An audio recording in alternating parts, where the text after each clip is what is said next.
Dear students, good morning. आज का हमारा टॉपिक है जाति, जिसे इंग्लिश में कहा जाता है कास्ट। तो आज हम जाति के बारे में अध्ययन करने जा रहे हैं, जिसमें इसके अर्थ एवं परिभाषा तथा विशेषताएं, इनके बारे में पूर्व पाठों में चर्चा कर चुके हैं। आज इसमें हमारा सबसे पहला बिंदु जो रहेगा वो है जाति व्यवस्था में परिवर्तन लाने वाले कारक, factors responsible for change in caste system. Factors responsible for change in caste system. तो चलिए शुरू करते हैं। जाति व्यवस्था में परिवर्तन लाने वाले जो कारक है, उसमें सबसे पहला है औद्योगिकरण का प्रभाव। औद्योगिकरण का प्रभाव से मतलब है कि जो जो उद्योग धंधों में वृद्धि होती गई, कल कारखानों का आविष्कार हुआ, अनेक लोगों को नगरों में आकर रहना पड़ा, क्योंकि अधिकाधिक समय कल कारखानों में कार्य करते समय लग जाता है। और जब एक स्थान पर अनेकों लोगों को रहना पड़ता है, तो ये स्वाभाविक है कि उनका रहन सहन, खान पान एक साथ हो, चाहे वे व्यक्ति किसी जाति के हो, यानी कि उनका रहन सहन और खान पान एक साथ होने लग जाता है। और इसके कारण व्यक्ति की योग्यता व तकनीकी जानकारी पहली प्राथमिक होती है, चाहे वह किसी भी जाति को। इससे कोई फर्क नहीं पड़ता इतना, बस ये है कि उसको तकनीकी जानकारी होनी चाहिए। इससे कुशल व्यक्ति को कार्य मिलता है और उसकी सामाजिक स्थिति में उन्नति होती है। दूसरा जो कारक है वो है शिक्षा का प्रभाव, इम्पैक्ट ऑफ एजुकेशन। समाज के अभिजात वर्ग ने अपना एकाधिकार बनाए रखने के लिए शिक्षा एवं ज्ञान पर हमेशा अपना एक अधिकार रखा है। प्राचीन काल में शिक्षा उच्च जातियों तक सीमित थी। जाति व्यवस्था की निरंतरता में क्या हुआ, अशिक्षा ने महत्वपूर्ण भूमिका निभाई है। यानी कि यदि पहले से ही शिक्षित लोग होते तो ये जाति व्यवस्था आज तक नहीं चल पाती। अज्ञानता के कारण निम्न जातियाँ हमेशा जाति के प्रतिबंधों का पालन करती रही। आज शिक्षा के बढ़ते प्रभाव के कारण सभी व्यक्तियों के लिए शिक्षा के अवसर उपलब्ध हो गए हैं। विज्ञान के प्रभाव ने उसे और भी तार्किक बना दिया है। तीसरा है पाश्चात्य सभ्यता का प्रभाव, इम्पैक्ट ऑफ वेस्टर्न सिविलाइजेशन। पाश्चात्य सभ्यता के प्रभाव के कारण जाति व्यवस्था अनेक प्रकार से बदली है। भौतिकवाद, व्यक्तिवाद पाश्चात्य सभ्यता की देन है, जिसमें धन का महत्व बढ़ गया है और इसी से आज जाति का महत्व कम हो गया है। जिसके पास धन संपत्ति, आधुनिकता व पाश्चात्य के सभी सुख साधन है, उस व्यक्ति का समाज आदर करता है, सम्मान करता है। इस तरह भौतिकवाद ने जाति के महत्व को कम कर दिया है। चौथा है धन का बढ़ता प्रभाव। प्राचीन समय में अलग अलग जातियों के अलग अलग व्यवसाय हुआ करते थे। वे आपस में एक दूसरे की सेवा करके क्या करते थे, अपनी आवश्यकताओं की पूर्ति करते थे। और उस व्यवस्था का नाम क्या था, जजमानी प्रथा। आधुनिक समय में क्या हुआ, प्राचीन विनिमय प्रणाली में परिवर्तन हो गया और उसके परिणाम स्वरूप धन का महत्व बढ़ गया। अब हर वस्तु का मूल्य धन में आका जाने लगा। समाज में धनी व्यक्ति का सम्मान बढ़ा, जिससे धन कमाने के अवसर खोजे जाने लगे। अगला जो है वो है यातायात एवं संचार के साधनों का बढ़ता प्रभाव। बढ़ते संचार व यातायात के साधनों के परिणाम स्वरूप आज गतिशीलता बढ़ी है। अनेक कारखानों उद्योगों की उन्नति हुई है। विभिन्न जातियों धर्मों के लोगों के इधर आने जाने से परस्पर संपर्क, विचार विनिमय आदि के अवसर बढ़े हैं। इससे समानता की भावना का क्या हुआ है? प्रादुर्भाव हुआ है, जन्म हुआ है। जैसे यात्रा के दौरान सभी समान रूप से मात्र यात्री होते हैं, इसी से वे निकट बैठते हैं और एक साथ खाते पीते हैं। अगला है स्वतंत्रता आंदोलन। देश की आज़ादी के लिए सभी भारतीय जातीयता की भावना को भुलाकर स्वतंत्रता संग्राम में भाग लेने के लिए तैयार हो गए थे। अगला है धार्मिक एवं सामाजिक आंदोलन।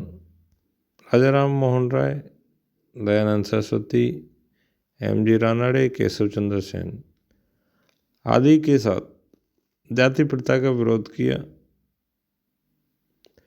और इसके लिए अनेक आंदोलन किए, जिसमें भेदभाव, छुआछूत, पर्दा प्रथा, स्त्रियों की अशिक्षा, ब्राह्मणवाद आदि का कड़ा विरोध सम्मिलित था। दूसरी ओर महिला भी आंदोलन में भागीदार बनी और शिक्षा का प्रचार प्रसार महिलाओं में बढ़ गया। तो इन सब का परिणाम यह हुआ कि जाति व्यवस्था का महत्व घट गया। अगला है प्रजातंत्र का प्रभाव। स्वतंत्रता प्राप्ति के अनंतर भारत में प्रजातंत्र की स्थापना हुई। भारत का नवीन संविधान बना, जिसमें जन्म, लिंग, धर्म, रंग आदि के आधार पर कोई भेदभाव न रखने की बात कही गई है। और इसी का परिणाम है कि आज शुद्ध जाति का व्यक्ति भी कुएं पर चढ़ सकता है, मंदिर में प्रवेश कर सकता है, विद्यालय में पढ़ सकता है। यानी कि इतने सारे बदलाव हुए। अगला है नवीन व्यवसाय का प्रभाव। औद्योगिकरण व नगरीकरण के परिणाम स्वरूप अनेक नवीन व्यवसाय विकसित हुए। इससे पहले जजमानी व्यवस्था में एक जाति दूसरी जाति की सेवा करती थी, तो ये जजमानी व्यवस्था विलुप्त होने लगी। अपने परंपरागत व्यवसाय को छोड़कर लोग अध्यापक, इंजीनियर, प्रशासनिक अधिकारी आदि किसी भी व्यवसाय को जाति का विचार किए बिना स्वीकारने लग गए थे। तो इस प्रकार जाति और व्यवसाय के बीच का संबंध छूट गया। अगला जाति पंचायतों की समाप्ति। जाति पंचायत ने जाति व्यवस्था को मजबूती प्रदान की। जातीय नियमों के उल्लंघन करने पर पंचायतें दंडित करती थी, अतः सभी पंचायतों की बातों को मानते थे। अगला है संयुक्त परिवार का विघटन। नगरीकरण का परिणाम एकाकी परिवार है। जब ग्रामीण नगरों की ओर व्यवसाय के कारण जाने लगे, जब ग्रामीण नगरों की तरफ व्यवसाय के लिए जाने लगे तो संयुक्त परिवार विकसित हो गए और एकाकी परिवार में जाति व्यवस्था के नियम शिथिल हो गए। इस प्रकार भी जाति व्यवस्था में परिवर्तन हुआ। लास्ट है नवीन कानूनों का प्रभाव। अनेक कानून जो है वो संविधान में जाति प्रथा के विरोधी है, जैसे हिंदू उत्तराधिकार अधिनियम 1956, हिंदू विवाह अधिनियम 1955, दहेज निरोध अधिनियम 1961, अस्पृश्यता अधिनियम 1955। तो इन सब से भी जाति प्रथा के नियम कमजोर हुए। ये थे जाति व्यवस्था में परिवर्तन लाने वाले कारक। इसके बाद जाति व्यवस्था की वर्तमान स्थिति। तो जाति व्यवस्था में अनेक परिवर्तन हुए। उसके बाद आज जो इसकी वर्तमान स्थिति है, इसकी चर्चा हम करने जा रहे हैं। उसमें सबसे पहला बिंदु आता है ब्राह्मणों की स्थिति में गिरावट। प्राचीन समय से ही जाति व्यवस्था में ब्राह्मणों का स्थान श्रेष्ठ रहा है, किंतु आज व्यक्तिगत गुणों के महत्वपूर्ण होने से निम्न जाति के लोग भी उच्च स्थान प्राप्त कर रहे हैं। आज योग्यता को महत्व दिया जाता है। दूसरा है जाति संस्थान में परिवर्तन। जाति व्यवस्था में ब्राह्मण, क्षत्रिय, वैश्य तथा शूद्र इस प्रकार का संस्थान विद्यमान रहा है, किंतु आज निम्न जाति भी शिक्षा, व्यवसाय, धन के प्रभाव के कारण स्वयं को श्रेष्ठ मानने लगी है। तो इस तरह भी जातीय संस्थान में परिवर्तन आ गया। तीसरा है दलित जाति की स्थिति में परिवर्तन। जाति व्यवस्था में दलित या स्पृश्य जातियों को अनेक अधिकारों से वंचित रखा गया था। उन पर अनेक प्रतिबंध थे तथा धार्मिक एवं सामाजिक नियोक्ताएं लागू थी, जिनके कारण वे समाज में निम्न स्थान पाते थे। भारतीय संविधान में उनको अनेक अधिकार दिए गए हैं, जिससे सामाजिक, धार्मिक, राजनीतिक दृष्टि से नौकरी, व्यवसाय आदि में उनको विशेष सुविधाएं प्राप्त हैं। अगला है पेशों के चयन में स्वतंत्रता। प्राचीन समय में सभी जातियों के अलग अलग पेशे थे। आज कोई व्यक्ति किसी भी पेशे का चयन अपनी योग्यता के आधार पर कर सकता है। शिक्षा तकनीकी ज्ञान के प्रभाव ने निम्न जाति को भी इंजीनियर, डॉक्टर, प्रशासनिक अधिकारी व आदि के चयन की छूट दी है। तो इससे क्या हुआ, आज शूद्रों की आर्थिक स्थिति बदल गई। इसके अलावा पांचवा है खान पान संबंधी प्रतिबंधों में शिथिलता। Relaxation in food restriction. नगरीकरण के प्रभाव के कारण खाने पीने के प्रतिबंध कमजोर हो रहे हैं। जैसे पहले रसोई के बाहर कच्चा खाना खाया जाना बंद था और शाकाहारी, मांसाहारी भोजन के भी नियम थे।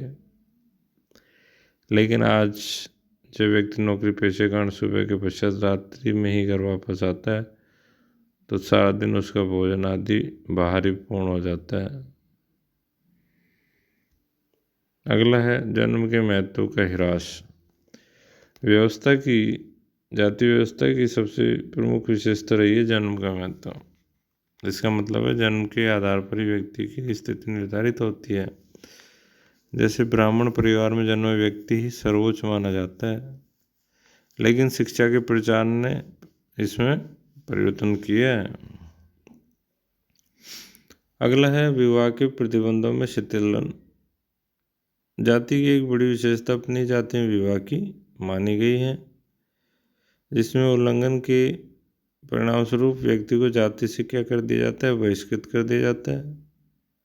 लेकिन आज इस संबंध में भी शिथिलता आने लगी है। अब क्या होता है, विवाह दूसरी जाति में किया जा सकता है, जिसमें पंचायत भी कुछ नहीं कर सकते। अगला है बदलते संदर्भ समूह।